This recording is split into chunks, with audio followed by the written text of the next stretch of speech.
Welcome to Antitrust Matters, a Constantine Cannon podcast where we have engaging and timely conversations about competition policy in the digital age.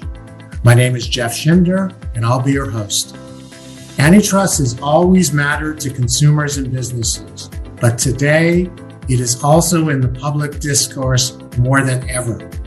From how we get our food on our plates, to how we travel, to the way we interact daily using digital apps and platforms, antitrust touches each and every one of us in ways we may not even realize.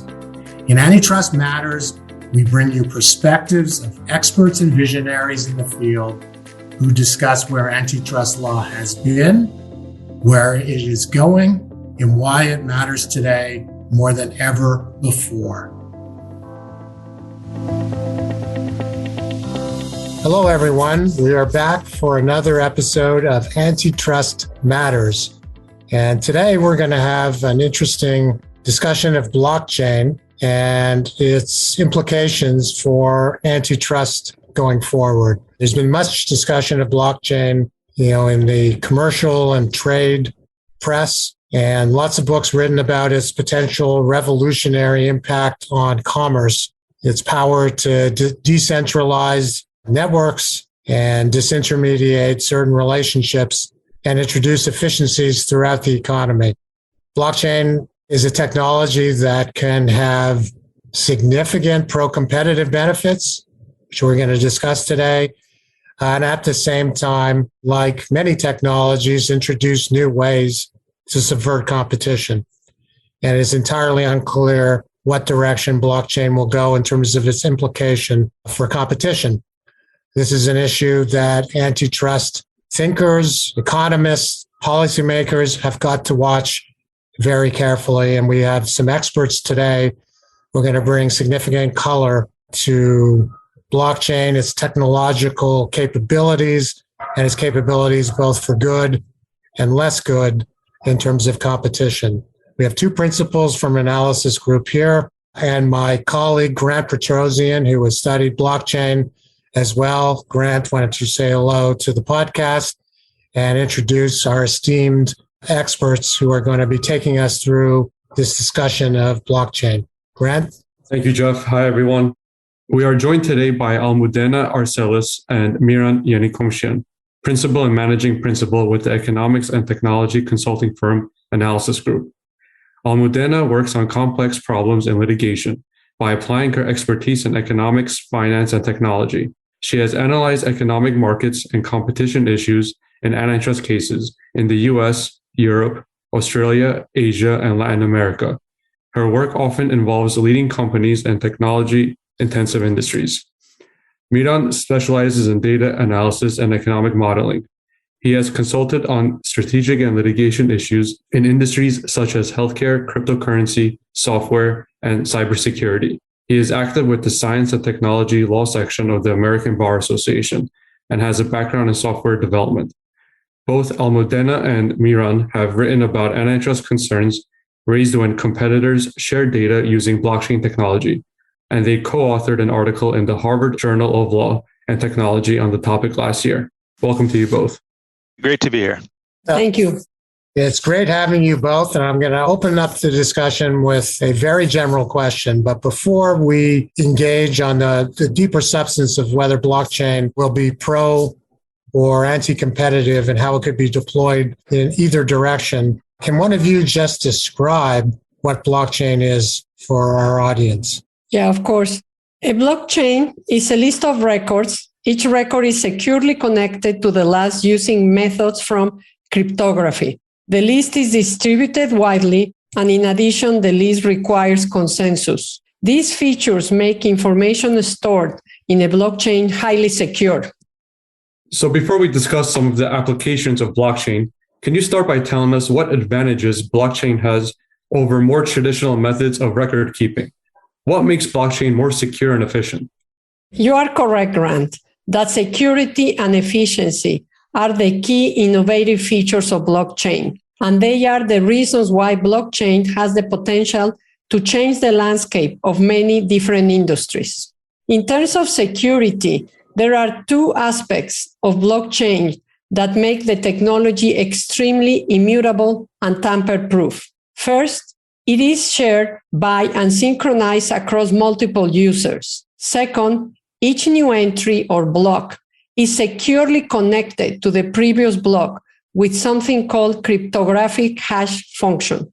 Essentially, a cryptographic hash function is a one-way mapping between an input and an output. These functions make it virtually impossible to alter connections in a blockchain. Also, the fact that the list is shared among many users means that individual users cannot make changes without the consensus of the group. As far as efficiency is concerned, blockchain technologies are efficient because they can automate processes, but also they can add many other forms of efficiencies that are specific to the context of their application.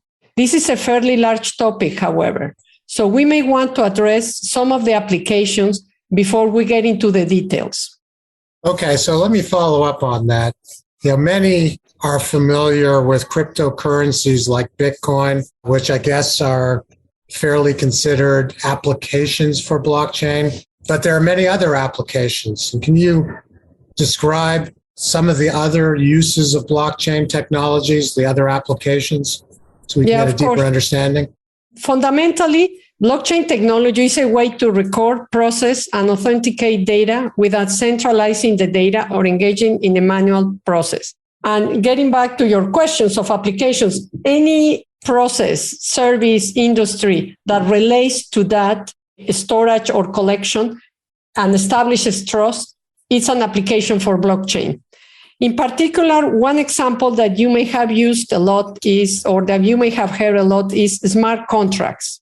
With blockchain, we can write computerized contracts that automatically initiate an action when a previously defined condition is met.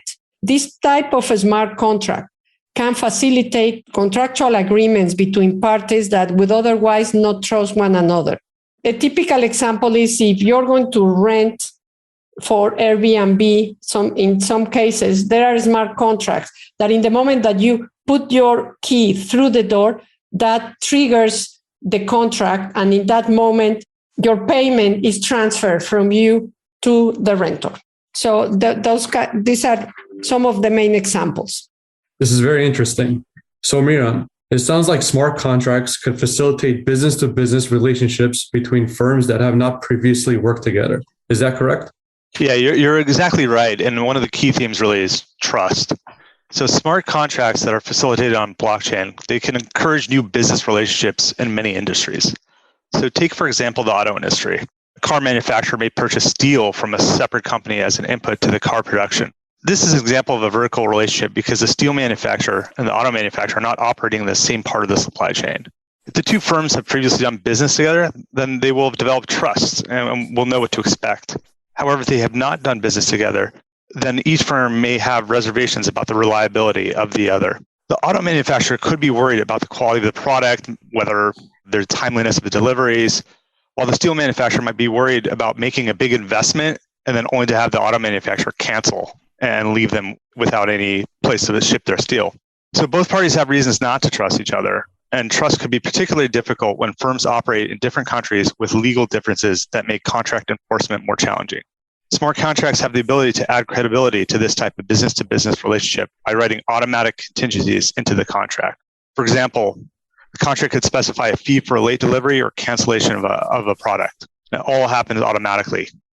Okay, so let me follow up on that, because I have to say, when I hear that smart contracts can facilitate transactions between firms that do not have reason to trust each other, I immediately, as an antitrust lawyer, go to, well, that could be competitors who otherwise wouldn't trust that they would adhere to the rules of a cartel. But you're also, Mihran, articulating positive, efficient outcomes that are facilitated by smart contracts. And so let's start with a deeper dive into that before we transition into the more nefarious potential uses of smart contracts. So let's start with the pro-competitive side of the ledger, if you will. Absolutely. So there's a number of ways that the smart contracts could help competition. So first, the smart contracts can reduce transaction costs because they lower the cost of enforcement. So once the smart contract is created, any penalties associated with the breach of the contract are automatically applied and don't require some sort of costly legal action. We wouldn't expect that to happen with every contract, but firms account for the possibility of a breach and the expense that would be required to recover damages in the event of a breach. By reducing this recovery expense, smart contracts may reduce the expected cost of the firms of entering the agreement in the first place. So in other words, smart contracts may lower transaction costs.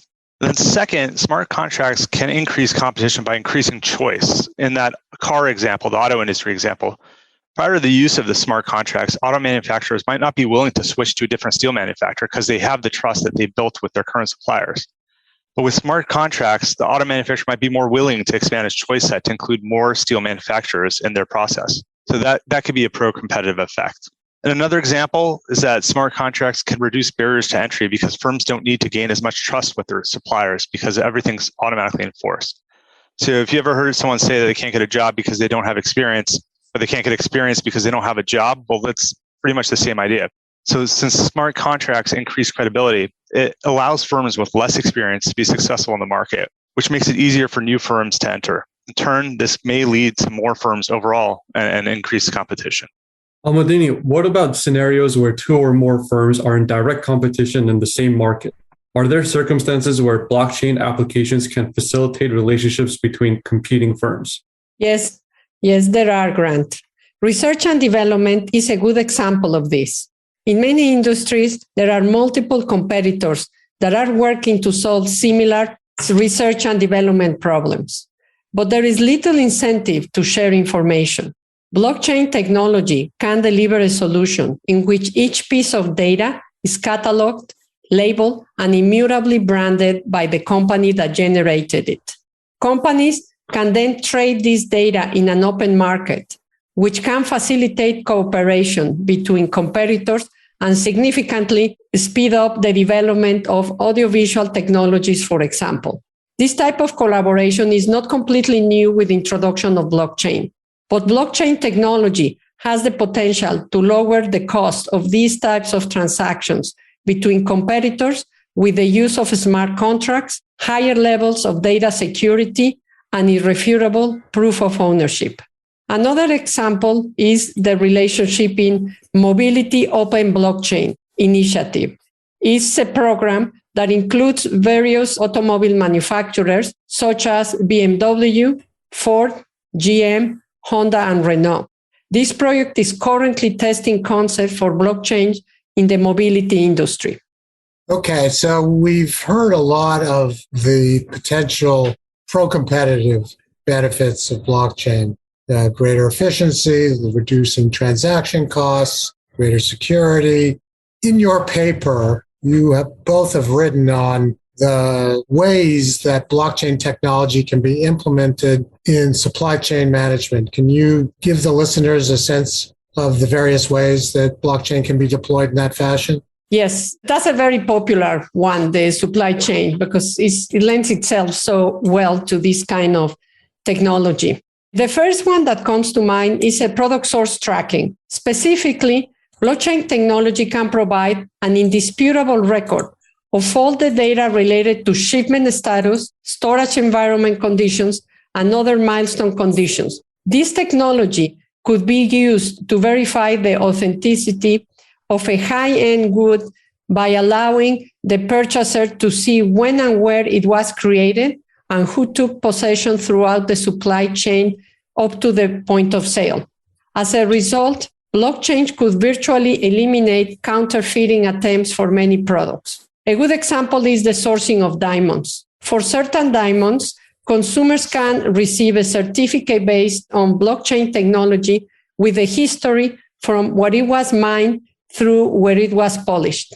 Of course, these are the high-end jewelers who are trying to differentiate their products from others and avoid the blood diamond problems and the issues related to that. Another way that blockchain can improve supply chain management is facilitating automated transactions. A blockchain system can act like an incontestable enforcer among all the parties involved in a trade via the use of smart contracts. facilitating financial transactions among unknown parties without dispute. This can ensure safe cargo shipping, even in cross-border trades, and can minimize paperwork, such as on labor costs, and ensure data protection. A good example of this is coffee trading that supposedly goes through many intermediaries. And it has been automated in certain parts, I think, of Kenya, where they are using smart contracts to try and blockchain to try to avoid intermediaries processes.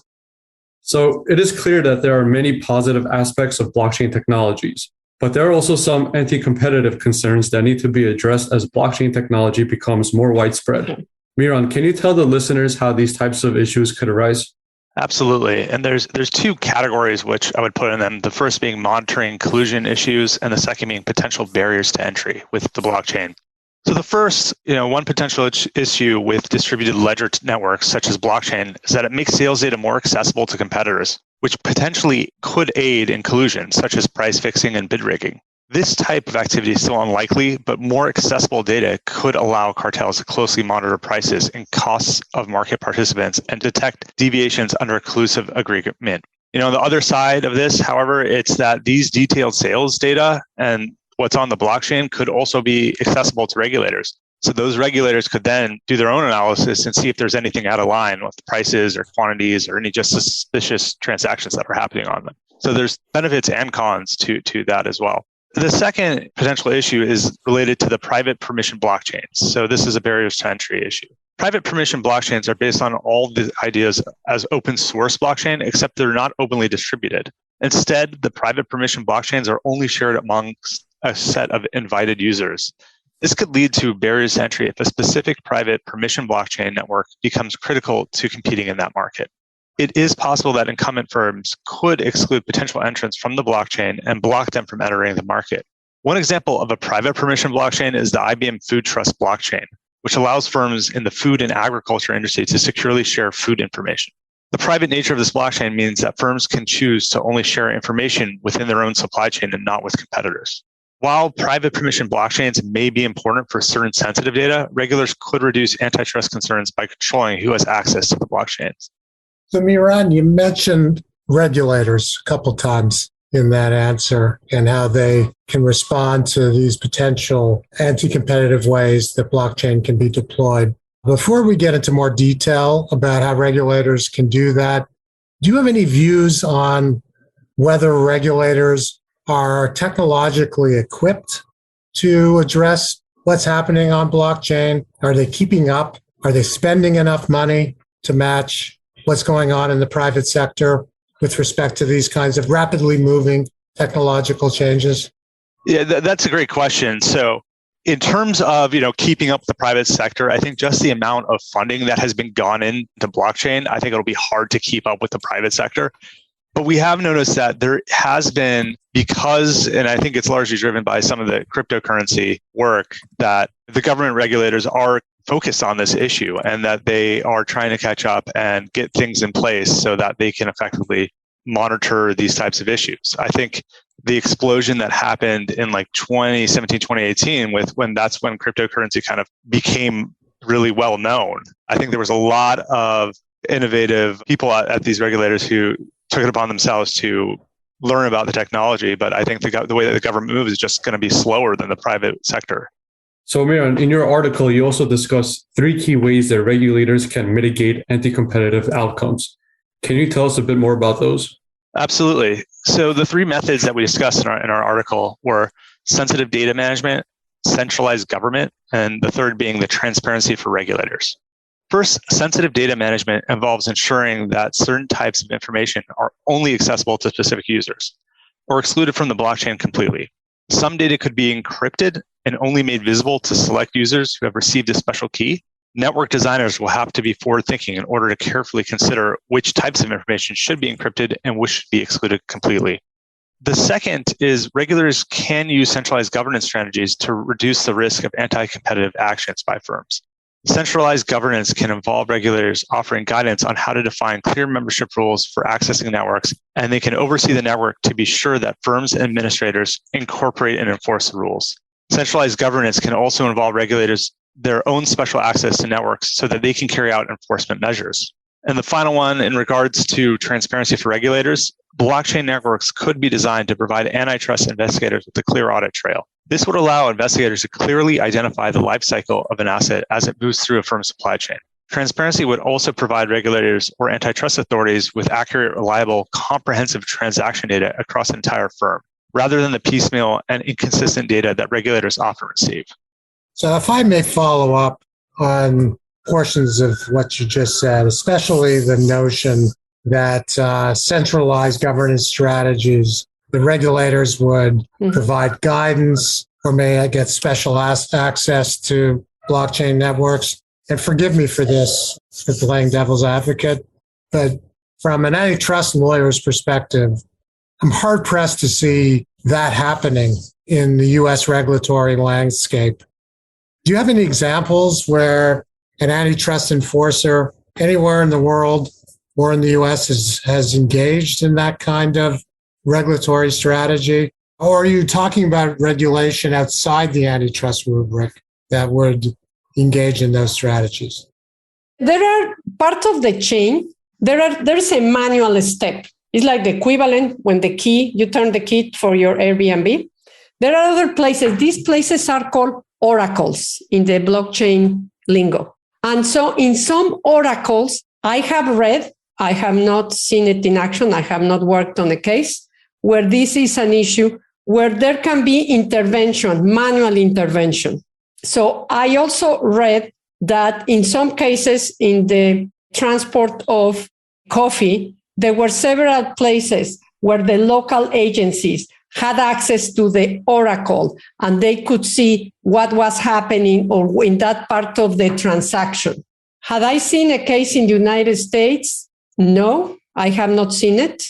I also saw a case in Cartagena, in Colombia, where the port got completely reorganized maybe 15, 20 years ago. I visited it maybe 5 or 6 years ago. And they had a system that it was not necessarily only based on blockchain. From being one of the slowest ports in the Atlantic, is the busiest port in the Atlantic because they automated everything. And there's no manual and there's no processes or anything. But they had to provide certain kind of information because they made some deals with some of the unions, because of course they were displaced, because right now people don't make any decisions. You get your container and you're able to move it automatically. It's just a crane, puts it, blah, blah, blah, blah. And they do have to respond to certain authorities. That's what they explained us. But that's as far as I have seen that there are places where they have intervened. I also heard about some trade associations that they were going to include the option for regulatory overseeing, but I haven't seen and I don't have, and again, I haven't worked on a case. Mihran? Yeah, so what I'll just add is like taking it, a step away from blockchain, but more so like data analytics and data science, is that the regulators are getting more sophisticated with access to data and then the skills to analyze that data. And we've been seeing it come up in different industries as well, different enforcements, not necessarily antitrust, but I would imagine this is going to make its way over to antitrust as well as to blockchain too, as those skills are deepened with government and regulators.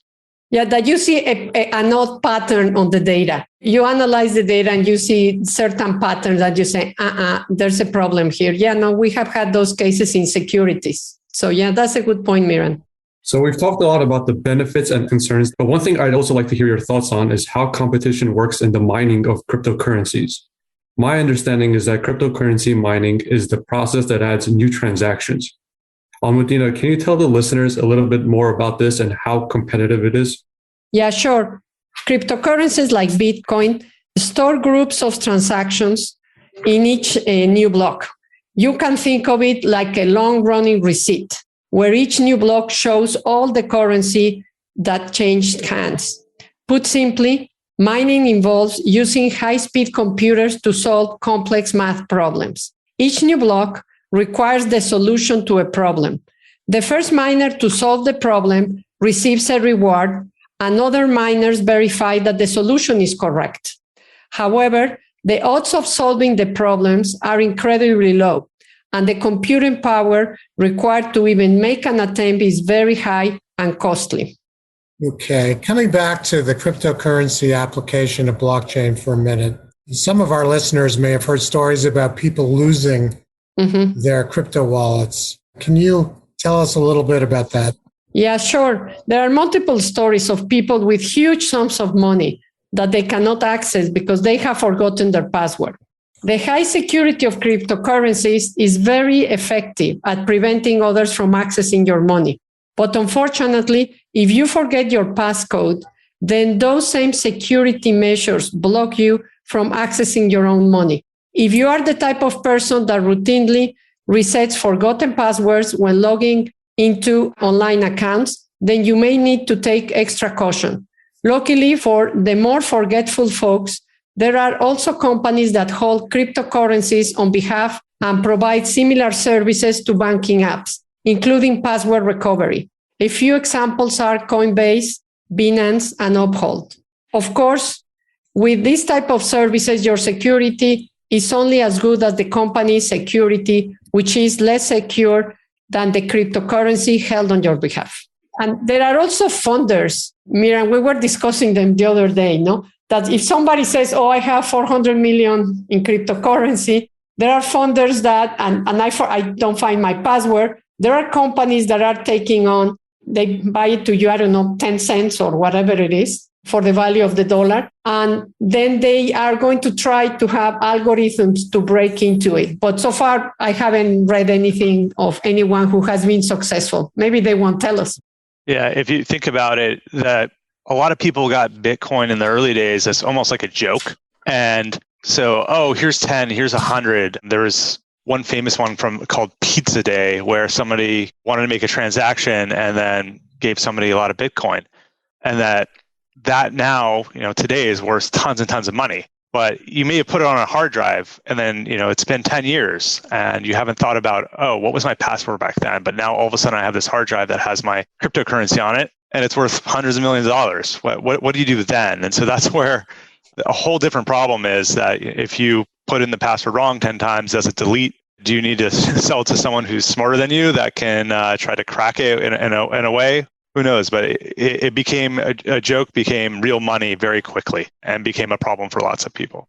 So I want to put a question to both of you before we can conclude. I think it's fair to say, but you'll just see if you disagree, feel free, that I think both of you, this is apparent in your paper and as you discuss the issues today, you're pretty bullish in a positive way in terms of blockchain's capacity to improve competition, to facilitate commerce, and be a force for good in the economy going forward. And that's certainly not a controversial perspective. So I want to actually push you on the opposite question. And I want you both to address, what do you see as the greatest risk for anti-competitive harm emanating from blockchain?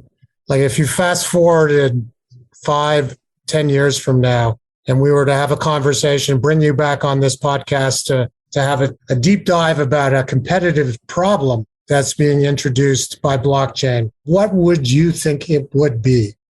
I have always thought that if 2 or 3 companies want to get together, they can share the password or the wallet password, and then it would be really hard to find out whether they are, and they, for example, are sharing prices and quantity of a certain product. They are competing, but they have this secret account. And if they do it like in paper, that they go to a bar and they write on a napkin, they put their password in with pen. So there's no electronic record of that was happening. That could cause some collusion and people to be anti-competitive because they're going to be sharing information. That's where I would think they will go. And what gives me a pause is the fact that because we are humans, they have to trust each other. And so if one starts to deviate, and of course the 3 of them are monitoring, I don't know if there's going to be a moment that the deviation is worth the risk of getting out of the cartel and producing more quantity or lowering the prices or whatever it is, even though later they're going to be punished.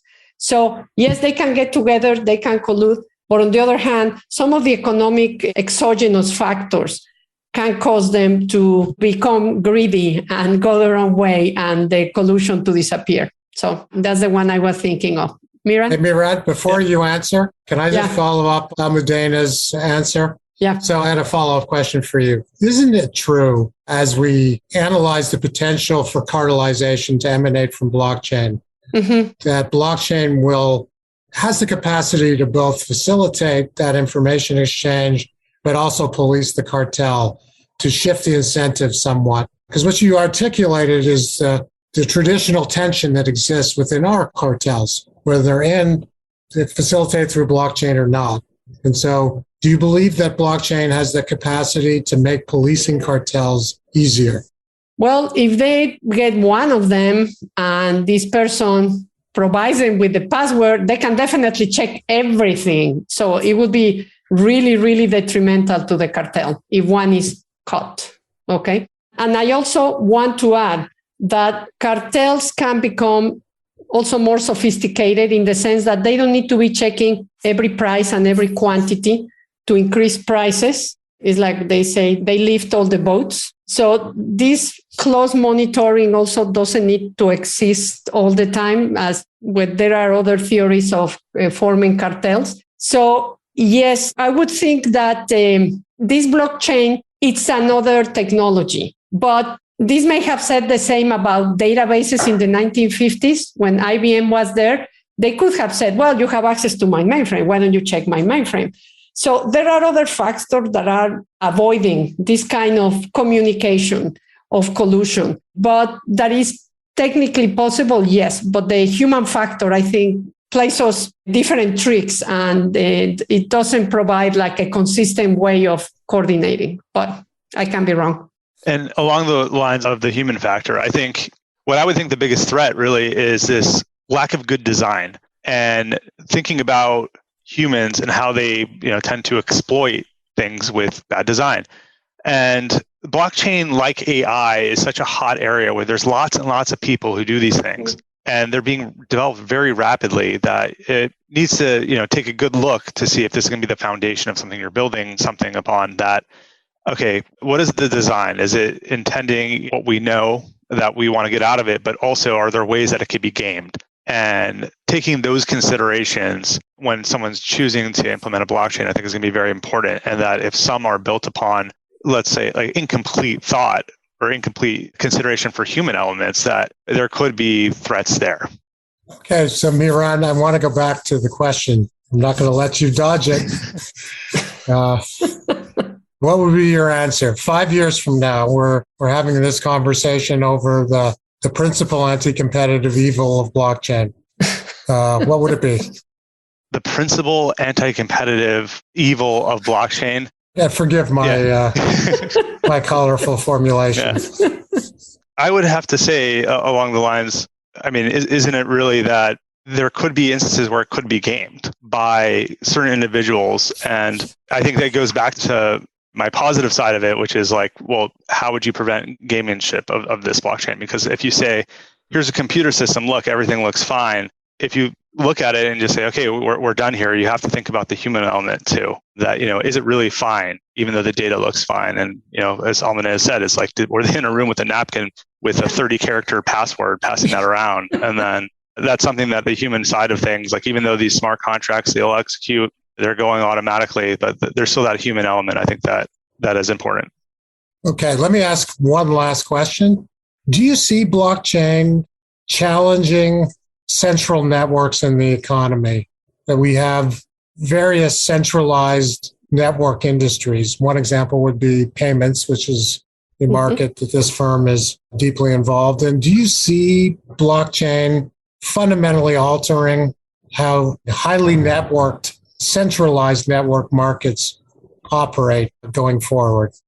I think there's going to be industries and use cases where it will. One area where I think is incredibly bad right now, not blockchain, is cross-border payments. That's one where, sending money to another country is just very cumbersome and it takes a long time. And when you think about blockchain or cryptocurrencies, that, if you're trying to get money in and out of Venezuela, using cryptocurrency is a much more efficient way than trying to get US dollars in and out. And so that's where I think it could be very disruptive. I was thinking exactly in the same example. For example, El Salvador. Now, Bitcoin is a currency that the government is trying to use because they depend so much on payments from people working in the United States back home. So that one is already going. I mean, it's not future, it's present. That the way many people are sending money back home. So yes, I think that's going to be one of the first places where that's going to get very, very entrenched. I think that one day I heard in the presentation that there are like 6 billion inhabitants in the world. And I think just 2 or 3 have a check account. So for the other 3, you definitely need this kind of services or options. And some countries, such as Kenya, are actually very advanced in the field that is called fintech, where blockchain is very entrenched. And it's amazing because you go on the road and you see this, they have a fantastic service for payment where you use a flip phone. You don't even need a smartphone to activate this. You just want these very old phones and you just go to the pharmacy and there's like a bank, and literally a bank is a stand on the road that is open 4 or 5 hours. And you go with your phone and you just give this person the money, and this person immediately puts the money in the town of the mother of this person who wants to send money to her mother, who is, I don't know, in the mountains. And they can do it just with a flip phone. They enter codes, they enter things. Part of this technology, underlying technology, is blockchain. So yes, it is there for payment.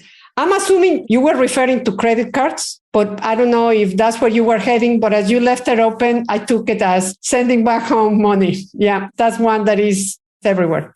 I wasn't necessarily referring to credit cards. Okay. Payments is a big topic, but centralized network industries, which payments is an example that's certainly near and dear to the experience of our practice. Well, this has been fascinating. We're going to leave it here. We're going to watch this. We're going to have you back, and we're going to see if the pro-competitive side of the ledger, which you discussed at some length today, happens and where blockchain goes and how it affects the economy for good or not for good. We really appreciate your time. Thanks for coming on the pod, and we will have you back. So thank you very much. That's all for our show today.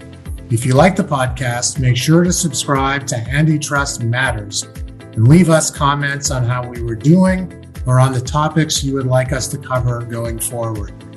You can also follow us on Twitter at CC Antitrust or follow the Constantine Cannon Antitrust team on LinkedIn. Until next time, be well and remember, Antitrust matters.